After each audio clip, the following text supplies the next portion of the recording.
You have to get up. You don't have to go to sleep.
Lonnie's not back there calling.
Hey.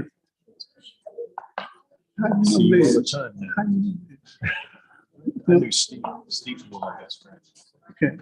She's my financial advisor. Oh, really? Did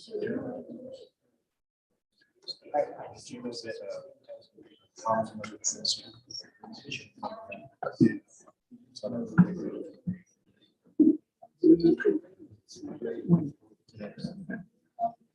A couple of weeks ago. He said she didn't want to see me. That's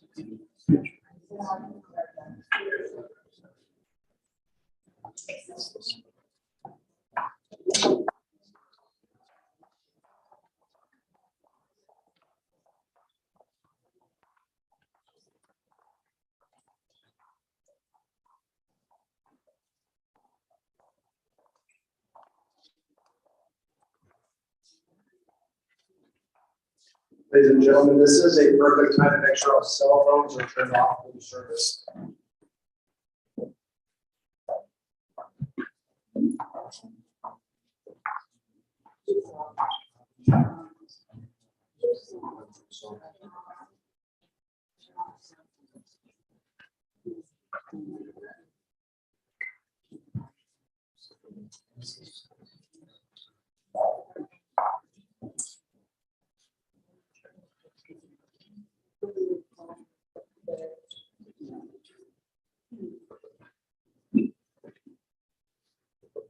Welcome to this memorial service for Elizabeth Lipper.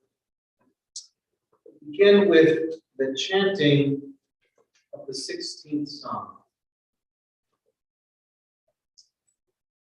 Shiviti Adonai lenegdi tamid, Inimini ba'al emo, Lachen samachti, V'yagel yehudi adesari, Yishkon lavetam, Ki lo ta'azov nafshi lishpot, Lo titen chassidcha leroshach, Todieni orach ha'ayim, So basmachot et panecha nimo necha. I have set the eternal always before me. God is at my side, I shall not be moved. Therefore does my heart exult and my soul rejoice. My being is secure. For you will not abandon me to death, or let your faithful ones to destruction. Show me the path of life. The presence brings fullness of joy, enduring happiness. The gift. Death has taken beloved Elizabeth Lippert, Liz. Our friends grieve in their darkened world. In their silence, there is lamentation. In their tears, there is loneliness. Lost in their sorrow, may they find the presence of loving friends. Hear them, O God, and be with them. For this is love that united your life and which death cannot sever. For her companionship that you shared along life's path, and which continues with the tenderness of memory, with the gifts of her heart and mind that brought joy and happiness, for her determination, for her strength, for her stubbornness, for all of the amazing gifts that she brought into the world, to build a life for herself and those who she loved, see the world, to make the most of the time that God gave her. For all these and more, we give our thanks to God. And in this time of grief, we listen to the voice of our sacred scripture that brings us the ever new message of God's nearness. It tells of our kinship with the Creator, and light is in darkness, in joy as in sorrow, life and in death. The 15th Psalm. Read the following: God, who may abide in your house, who may dwell in your holy mountain? Those who are upright, who do justly, who speak the truth within their hearts, who do not slander others or wrong them or bring shame upon them, who scorn the lawless, but honor those who fear God, who give their word and come what they do not retract, do not exploit others and never take bribes. Those who live in this way shall never be shaken. And we know that the 23rd Psalm has brought so much comfort to so many over the ages, words we hear often. Last week, recite them again. I'll chant them in Hebrew. You have the English in front of you, those coming here, and if you know them, or even if you know little bits and pieces of them, join with me in the English. Adonai ro'i lo efsa, binot eshe arbitzeni amemenochot yinahani, nafshi shoveh, yancheni b'magle tzedek yanam shemo, gam ki melech b'beit hamavet lo nara, yata imadi, shivtecha mishanecha, Eno yinachamuni, ta'aroch lefanai shulchan, neged zorerai, tishanta v'shemen roshi, kosi revaya, tova chesed yirdefuhi kudmei chayai, v'shavti bebeit Adonai, le'orech yamim. God is my shepherd, I shall not want. God makes me lie down in green pastures, leads me beside still waters, and restores my soul. You lead me in right paths for the sake of your name. Even when I walk in the valley of the shadow of death, I shall fear no evil, for you are with me. Your rod and your staff, they comfort me. You have set a table before me in the presence of my enemies. You have anointed my head with oil, my cup overflows. Surely goodness and mercy shall follow me all the days of my life, and I shall dwell in the house of God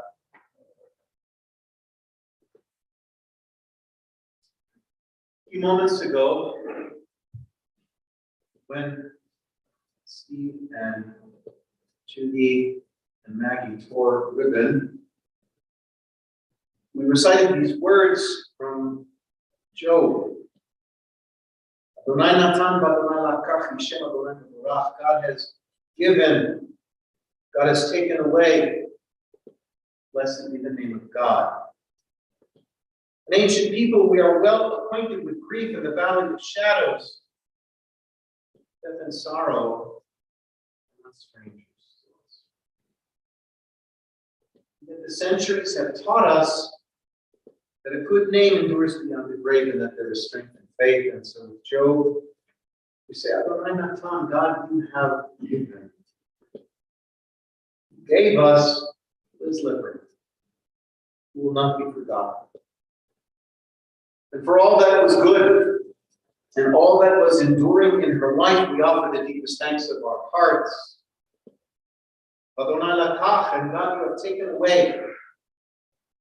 Pray for the strength to turn our broken hearts into an altar of trust, for which we acknowledge your sovereignty and love as we say, Yishem Adonai Barach, V'atav Olam, blessed be the name of God, now and forever. Finally, the book of Ecclesiastes, chapter 3. We read these words that talk about our lives go from one extreme to the other. Think about Liz's life. Think about the highs, I think about the lows, I think about the times of joy and the time of difficulty. These words ring so true.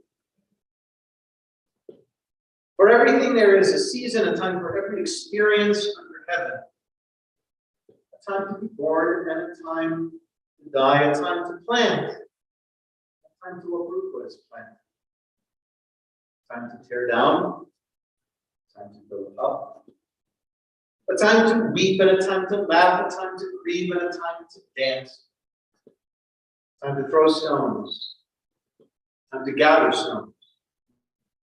A time to embrace and a time to refrain from embracing, a time for seeking, a time for losing, a time for keeping, a time for discarding, a time to tear and a time to sow, a time for silence, a time for speaking, and now is both a time for silence and a time for speaking. Now is a time to remember. Hold on to memories of our highest joy, love, and connection. And now is the time to speak, to share memories, to talk about a weak soul who made a huge impact on everyone she. So we're going to take a moment now of silent prayer to remember Elizabeth.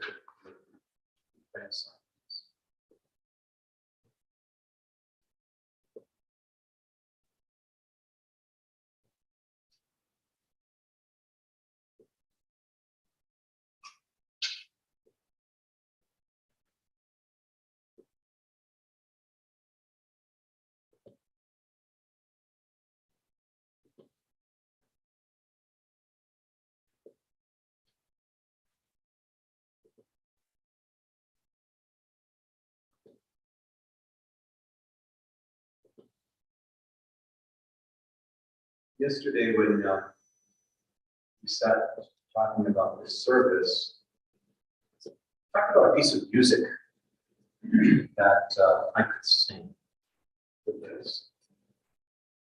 Steve, you asked for I'm not. We came up with this song, and somebody was it really doesn't count encapsulate your life.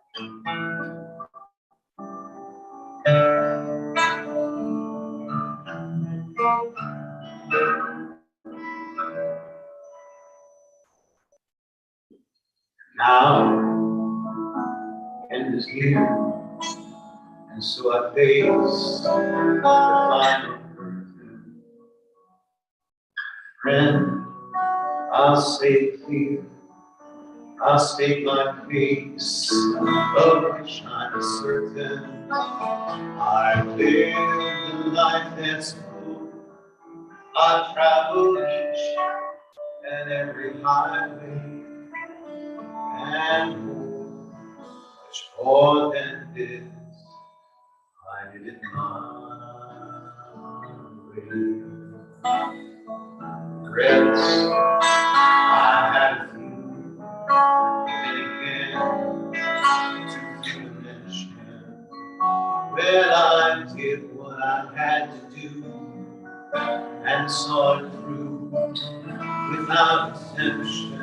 I planned each charted course, each careful step along the byway, and much more than this, I did it my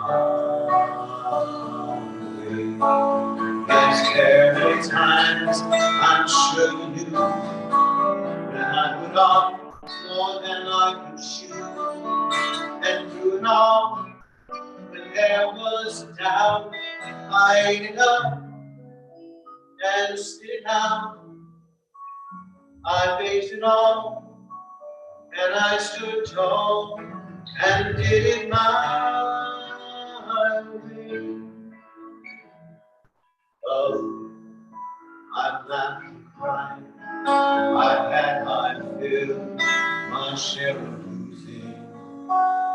Now, as tears subside, I find it all so amusing to think I did all that, and may I say, not in a shy way.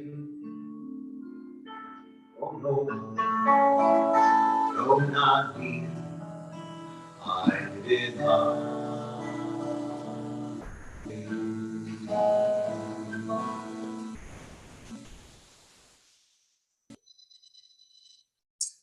We'll call up some members of the family to share some words in the following order.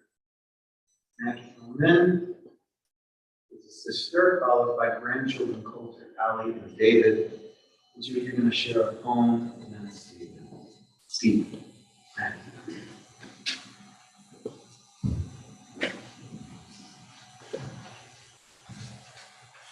Thanks, Joe. This after. So I'm Liz's sister, Maggie Margaret Holman. I'm here to represent the Freed family side of Liz and her two other siblings who couldn't be here, Pat, the oldest, and Rick, her younger brother. Liz was a good sister. As they say, she didn't suffer fools lightly. But as our daughter, her niece Wendy, observed, she was crunchy on the outside, but loving on the inside. For me, she was so often a role model for this little sister, the surprise, born 11 years after. I was 7 when she left for Boulder to go to college. So I begin my vivid memories of her as she entered married life. Before that, she just brushed by me to go be with her friends. But along the way, our father convinced me I was just like her, even beyond the physical resemblance. In my high school years, she and Jack would welcome me for a few days after my ski holidays in Aspen. Or she'd bring her 2 darling toddlers home for the few weeks in the summer to Milwaukee. She actually gave me my early job training. She allowed me to babysit. My college tour was conducted by Liz. There was no question that I would follow her to Colorado. My love of skiing and her encouragement was all I needed. We drove to Boulder to visit her alma mater, and as we crested Heartbreak Hill, I was pretty much sold. Though we did spend the day on campus, she, helpfully pointing out all the important academic locales, for example, the sorority house, Pilates, the sink, and I do think we walked by the library. The next day, she did her due diligence and we drove to Colorado Springs to tour Colorado College. There was no heartbreak hill in the Colorado Springs. I was not impressed. So I said, we don't need to get out. She concurred, and we went to Michelle's for Sundays. That was that. She had sold her alma mater to her little sister. In her quest to have some family in the far west from her, she arranged a couple of blind dates with Denver boys. Second one was golden. John and I have been married for almost 56 years. Another successful strategy for Liz. Early married life had a very guide me.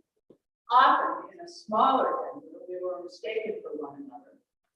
Or got the questions, are you sisters? Who's older? She loved that last one.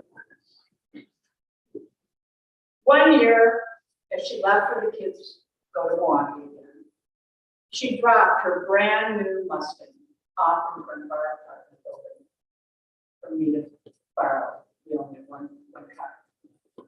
Will I ever forget the sinking feeling to find it gone, stolen before her return? She was crushed, but she never passed any recriminations, even when she had to drive this kind of dodgy old Plymouth.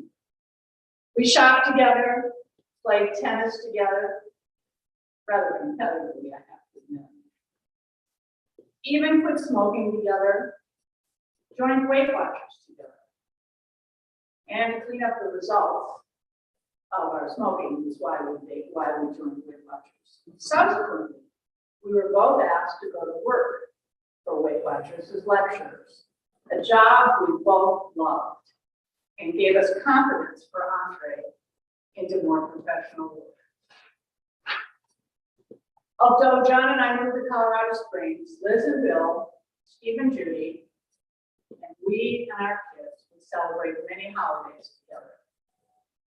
It gave both of us pleasure to recreate foods with which we had grown up. We were family, but we were friends. A week didn't go by where we didn't talk on the phone for a month when we didn't get together for lunch. Often you'd find John and me and our daughters staying with Liz and Bill in Denver in their lower level in what we came to fondly call our suites. One of the last experiences we shared was a celebration of my 70th birthday in France. We rented a house in a favorite spot where Liz, Pat, Rick, and I could share the passion that our parents had given us for traveling and my passion for France. It was a very, very special time in memory. Yes, we were family. I will miss my sister, my mentor, my friend. But I have grieved her loss over the past 2 years as she descended into this black hole of memory loss called Alzheimer's. Along the way, it heartlessly robbed us of a common bond. But it was interesting, up until the end, we could still share the memories of grandparents, parents, kids, friends. Hopefully, it is these unique memories that will give me solace and all of us solace of my unique and wonderful sister.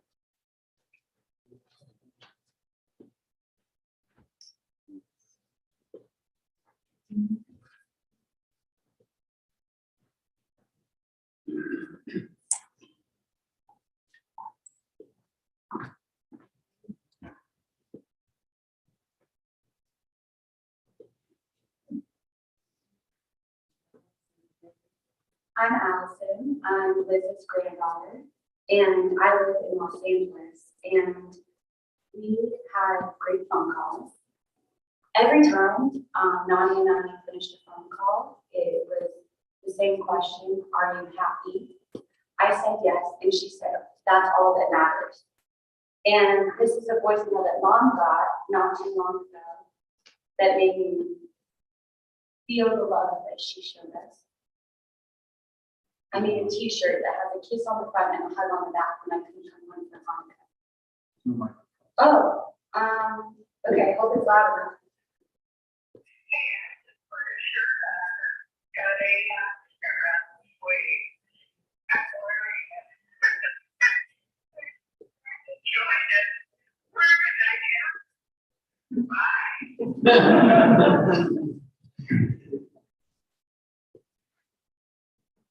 I was just thinking about how in elementary school, my favorite day of the week was always Wednesday, because Wednesdays were the days that she picked me up from school, and we had a routine. I'd go back, have a snack, she'd cook dinner, and we'd walk to Gelato.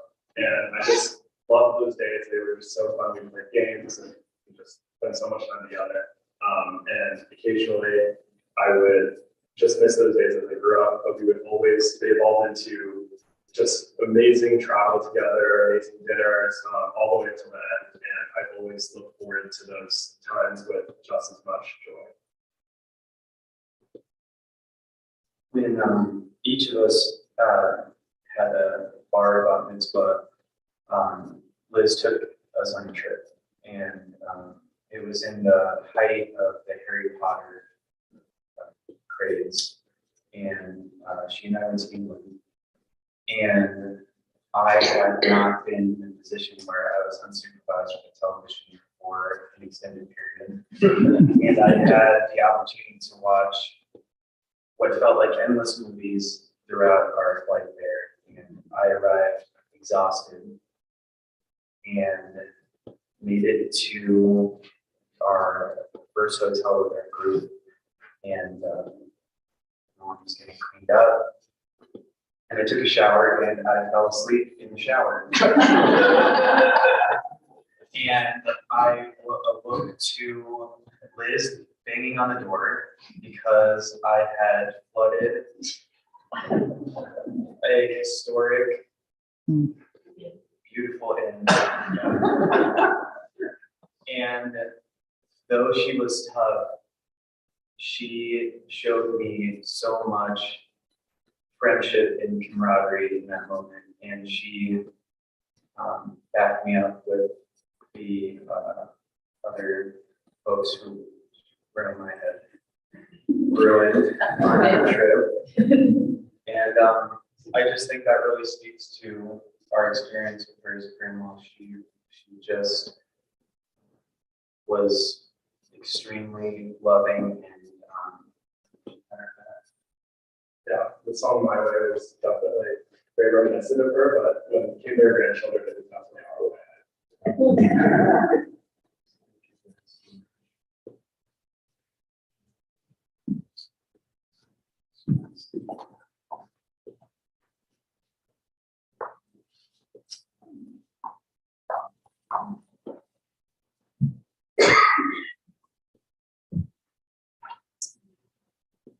I'm looking at all of you, I just want to thank you for being here. We are so lucky to have you in our circle. My mom had a fall on Tuesday. It didn't look like it was going to be real serious. And then a heart attack in the hospital afterwards when she was there. Steve was with her, thankfully. But we knew there was not going to be an opportunity for her to come back in any meaningful way. And she already was this woman who was very vital and who never stopped. She was in perpetual motion and always finding new challenges and making the world bigger, even as she lost so much when my beloved stepfather passed away. But Stephen and I were on the same page, mercifully. She went to hospice, and our families, Steve's and my families, gathered together and were together for all that time with her. And the kids were talking about how great my mom was at bedtime, how she would scratch or tickle your back depending on what you liked. She would tell you stories or read you a story, and she was very good at tucking in. And as they talked about this, I had this flood of happy memories come back about that time. My mom used to read poetry to me, And my favorite book was Robert Louis Stevenson's Child Garden Verses. And I read this poem to her while we were at hospice, and the family felt that they saw her breathing change, and even in that they thought she was hearing the words. So I want to share this with you. And she really was the best tucker. The land of counterfeit. When I was sick and lay in bed, I had 2 pillows at my head and all my toys beside me laying to keep me happy all the day. And sometimes for an hour or so, I watched my leaden soldiers go with different uniforms and drills among the bedclothes through the hills.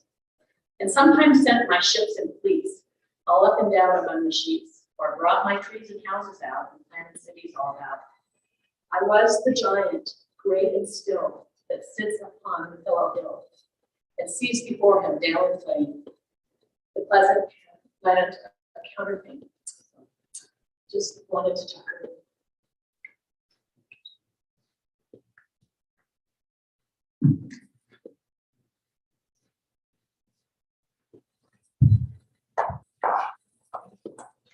Well, I can't do Sinatra or Mark. Thank you, everyone, for being here. Life is full of history. We also lost another mother and grandmother last week, Jean Oxford, who was good to all of us. Another strange irony is that Betty Freed, Mom's mother, died in 1993, the same day as Mom, April 8th. Mom, one of the strongest people I've ever known, perhaps held on for a reason. Fundamentally, the most important thing is she lived and died on her own terms. I speak for my sister Judy, too, who took on most of Mom's care, especially during the pandemic when she was isolated and miraculously dodged COVID. Mom, born in 1935 in Milwaukee, had German genes.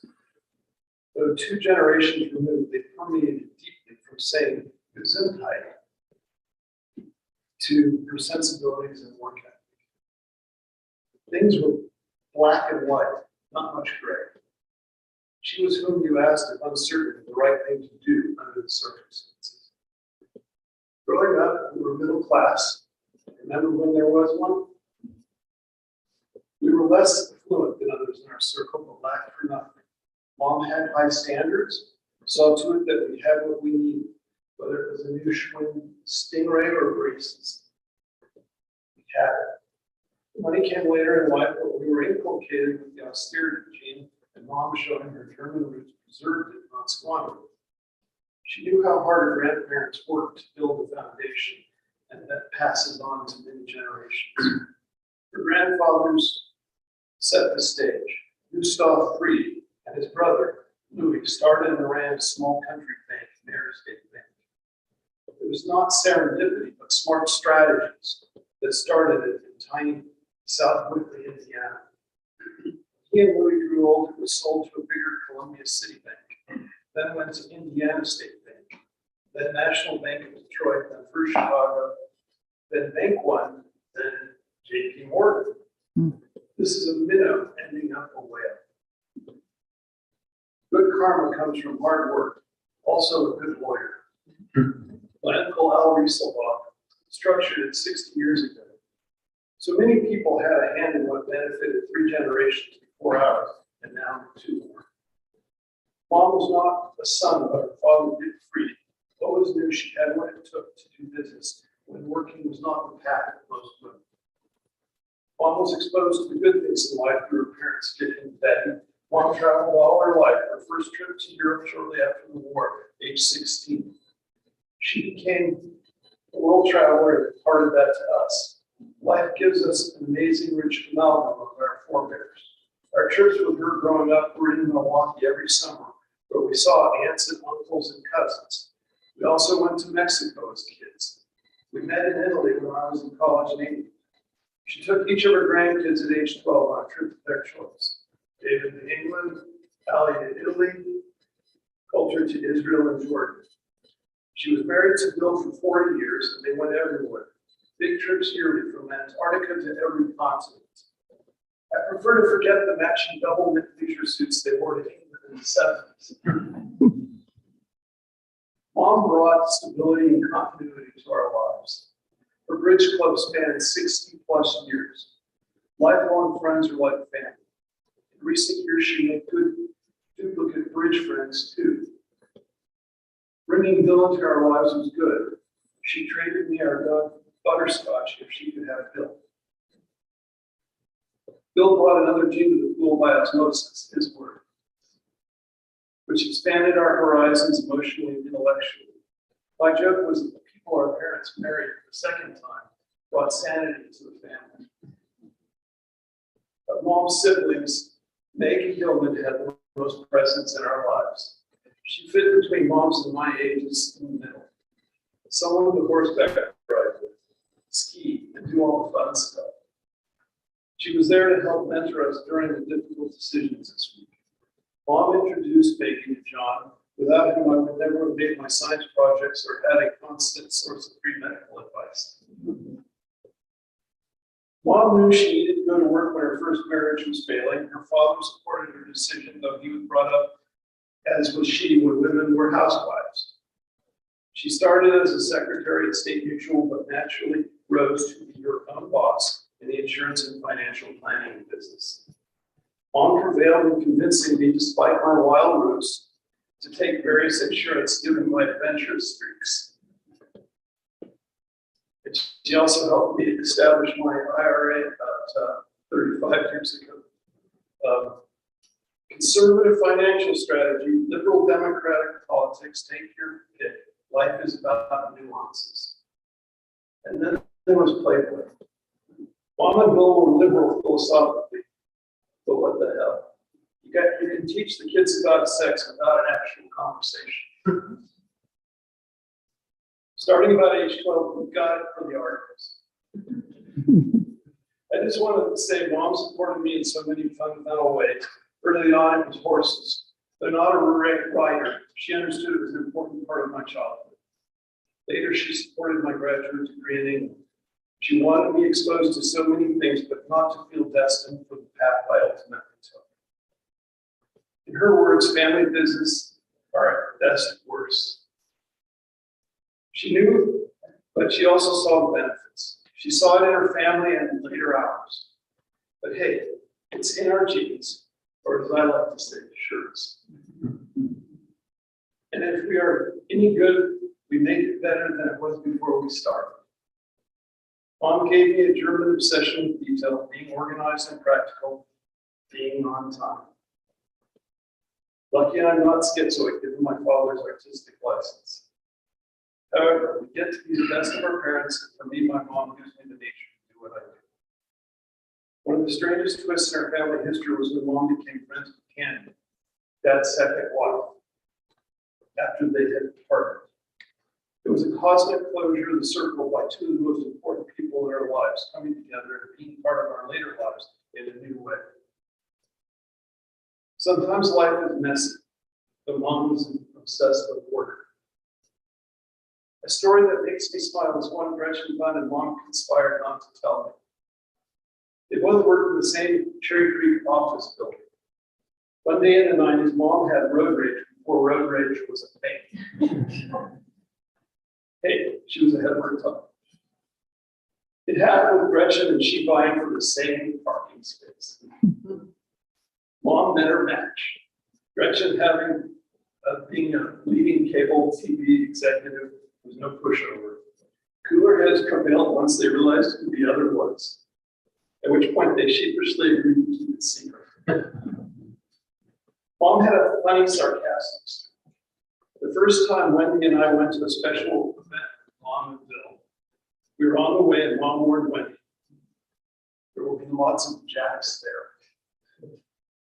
Okay, what is Japanese? Okay, but she wasn't talking about Japanese. Then at Wendy's at my rehearsal dinner in the mountains in 1994, I thanked both my parents for getting together and hosting it. The first time agreeing on anything since I was 12. Mom shot back 6.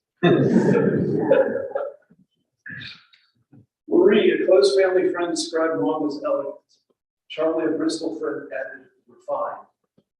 It's true, and I share that with you because she had a strong sense of style, not flashy, but tasteful and conservative. One more manifestation of European roots.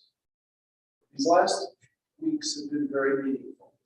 My sister Judy taught me how to be there when we took care of my dad, so this came somewhat easier. There are good things that come from bad. Our family support of each other and closeness has grown. I am profoundly proud to have been there with her and them these final days. And thank you for being here with us today.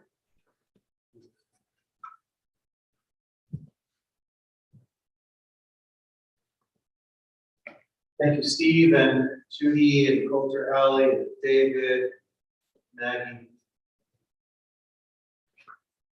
Dear Steve and Wendy, dear Judy and Jerry, dear Maggie and John, and Jeff and Megan and David and Anna and Allie and Coulter, and family and friends all.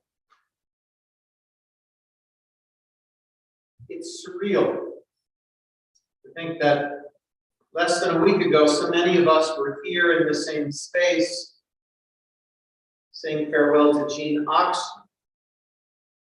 Now here we are again, shock and disbelief as we bid another matriarch goodbye, Liz Lipper.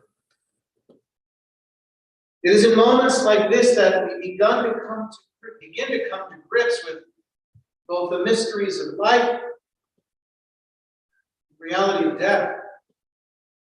Our grief becomes intertwined with exhaustion, numbness.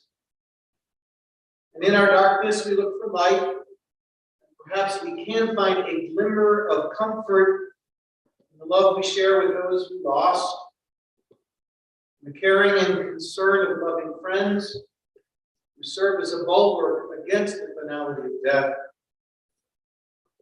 Our tasks at this difficult and sacred time is to remember and celebrate the lives of those who have been taken from us. Today we can find some comfort that Liz's struggle has finally ended. She is at peace. And for that we can give thanks. Elizabeth Lipper was a unique woman. She was a no-nonsense, well-read, well-traveled, athletic, brilliant, elegant, and adventurous woman. You always knew where you stood with Liz. There was no ambiguity whatsoever. She spoke her mind, and she always had something important to say. She was a mold breaker. She learned how to navigate personal and professional change in her life with style, dignity, and panache. She could be tough when she had to. She also had the ability to show love and caring, especially to her precious grandchildren, her beloved husband, Bill. She was born in Milwaukee on March 25th, 1935, the second of 4 children, born to Betty and Richard Freed. Her siblings, Pat, Rick, and Maggie, all grew up in a beautiful home on the shores of Lake Michigan and had childhood privilege. But she never allowed the trappings of her family to get in the way of her determination to live life on her own terms. As a young girl, her parents enrolled her in a private school, but she wanted to go to public school, and she graduated from Shorewood High in Milwaukee. She could have gone to any Ivy League school she wanted, but as we heard, she chose the University of Colorado. While she was in Colorado, she was introduced to Jack Wild. Although the story of how they met is somewhat debatable, I'll leave that to you. The basic outlines are that it was introduced to him through mutual family friends. They dated a year or two, and Jack proposed. And his proposal was not only accepted, but with joy, because it freed her from the responsibilities of taking on the presidency of her sorority, much to her relief. She moved back home to plan her wedding, but she also enrolled in the University of Wisconsin to continue studying until her nuptials. They married in Milwaukee in 1956 at the Yacht Club. They came back to Denver, and their first house was on 815 Cherry Street. Mrs. Rosenbaum's apartment, because she was gone for 6 months, so they gave her that place to stay. And then they moved into a port apartment near Evans and Hollywood. They finally moved to 6760 Exposition, which at that time was largely undeveloped. It was horse property, a sprawling ranch house in unincorporated Arapahoe County, which at that time was very much like the Wild West. Today, it's a different place. Imagine how this refined German Jewish city girl from Milwaukee must have felt in the menagerie that Jack put together in that home. Horses, a turtle, a lamb, dogs, rabbits, Cornish hens, and there were many times that the animals would escape from their pens, and Liz and the kids would have to run around the neighborhood and recapture them. Jack would give the neighborhood kids horseback rides if their parents gave written permission. Steve and Judy were born during the early years of their marriage. They didn't have it easy, and they divorced after 13 years. And soon after her divorce, Liz met and fell in love with Bill Lippert. Theirs was a wonderful marriage. Both of them had known unhappiness in their first marriages, and they found true love together. They were soulmates in every sense of the word. They truly brought out the best in one another. Bill protected Liz. Liz helped him to open up to new feelings and emotions. It was a marriage of calmness and support. Bill helped her find herself, and she helped him find himself. He worried and fretted over her. And as we heard in the beginning, they didn't have a lot. They had each other, and that was enough. Instead of fancy vacations, they went camping together. They had a great time. And then eventually they traveled the world. In the early years, they would go to conventions together. In 1976, there was one in Boston, then to England. And later on, their traveling got more adventurous. There were 40 pins on their world map. Europe, Africa, South America, Antarctica, the Galapagos, China, Alaska, Israel. They traveled literally all over the world. Bill was a wonderful photographer, and he shot slideshows of the trips that he and Liz took were legendary. In 1980, when she was 45, Liz went into the insurance business. Started off as a secretary, trained for 3 years, became a certified life underwriter. Coulter, she became a role model for you. She gave you your first fidelity fund. Now you work for her. After a while, she grew in the business and she became very successful. And Bill had no qualms about her success. He reveled in it. He was so proud of her. We've heard she was an amazing grandmother. She took her grandchildren to concerts and programs that no one else wanted to go to. She was naughty, to Felix's and Waterworld, and who could forget that Disney cruise? She took each of them on special trips, as we heard, for their B'nai Mitzvah. David, Allie, and Coulter loved spending time with their grandma, their nanny, Bill. Their home was a magical place filled with art and beautiful gardens. They described it as though they were living in a tree house. Wonderful bedtime rituals and stories that we tucked in. She would do anything for her grandchildren. 2010, shortly after I came here, Bill died. His death was hard on Liz. But she refused to allow herself to wallow in grief. She'd always played bridge, but she started playing duplicate competitive bridge. It was very intense. And her group of friends, some of whom were also widows, became very, very close and supported each other. They kept so busy. You were members of the Bridge Club, lifelong friends, Eva Alfred, Sally Gard, Jackie, Lou and Bobby Feldman, Lee Pollock, Joanne Pepper, and so many others. formed a community of support and love.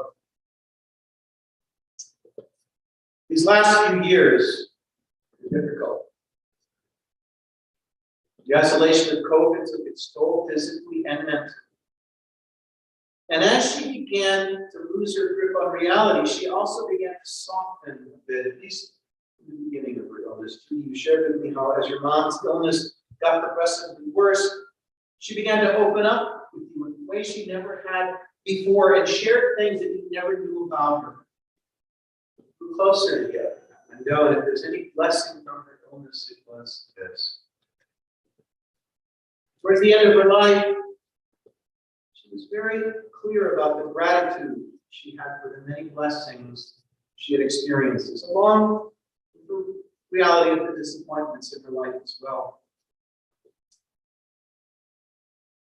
I thought about how I close. I remember this beautiful essay by Rabbi Joshua Liebman wrote, "Death is not always an enemy of life. It can be a friend." He writes, "We are like children, privileged to spend a day in a great park filled with many gardens and playgrounds and azure-tinted lakes with white boats sailing upon the tranquil waves. Through the day allotted to each one of us is not the same in length and light and beauty. Some children of earth are privileged to spend a long and sunlit day in the garden of the earth. For others, the day is shorter and cloudy. The dusk descends more quickly as in a winter's tale.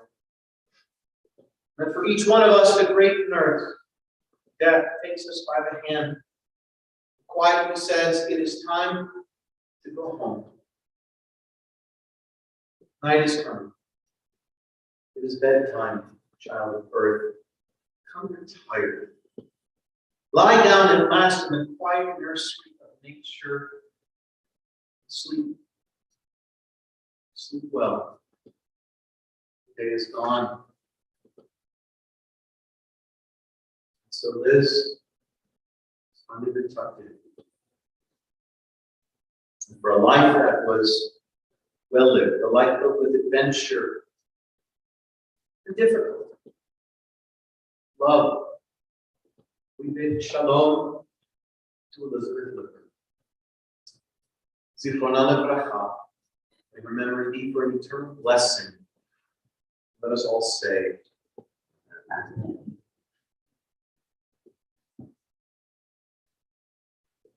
Into your care, O God, we entrust the spirit of Elizabeth Freed Lippert. For you keep faith with your children in death as in life. Sustain us, that we may meet with serenity the mysteries that lie ahead.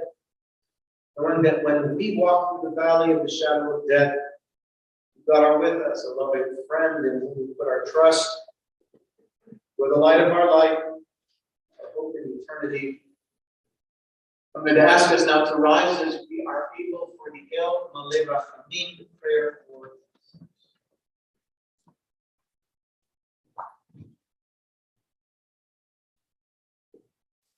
El Maleh Rachamim Shochein V'Nevohim Ametzei Menucha Nechona Tachat Kanfei HaShekhinah Yihim Kedoshim U'Tehovim Ezor Harakia Matzim Et Nishmat Yachirim Shalcha Le'olamah Ba'al Harachamim Yasmireha B'Seker Knafa Le'olam Din V'Yitzror Achayim Et Nishmata V'Ayvu Nachalata Ruach V'Shalom Al Mishkava Ve'Noman.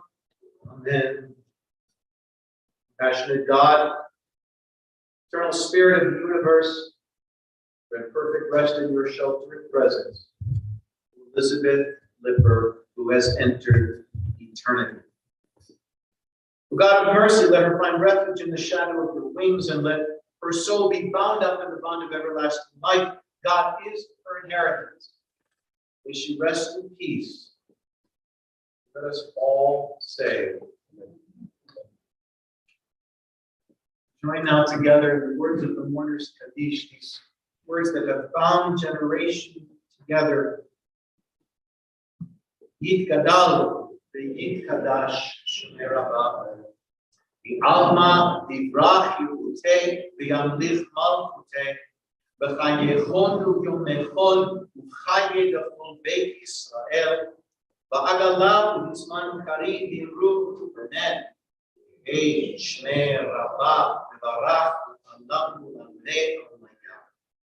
Yitbarach v'yishtabach v'yitpa'ar v'yitromam v'yitnaseh v'yitadar v'yit'aleh v'yit'alav Shmei v'kudsha b'rechu. La'ela min kol birchata v'shirata tush b'chata v'nechemata da'amiran v'alma v'imru amen. Hey Shlama Rabban Shmaya v'chayim aleinu v'al kol Yisrael v'imru amen.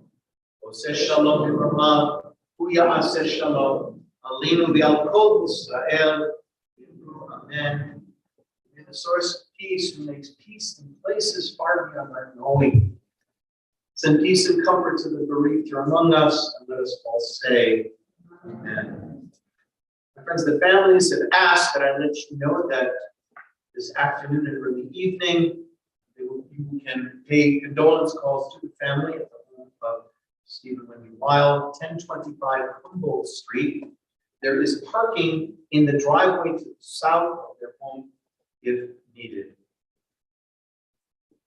We say to you the words that are traditionally spoken to mourners.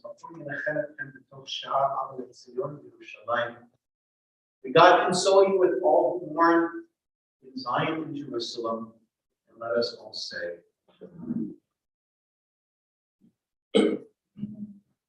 Ladies and gentlemen, if we could just ask you to remain in your places for just a minute as we escort the family out. Thank you.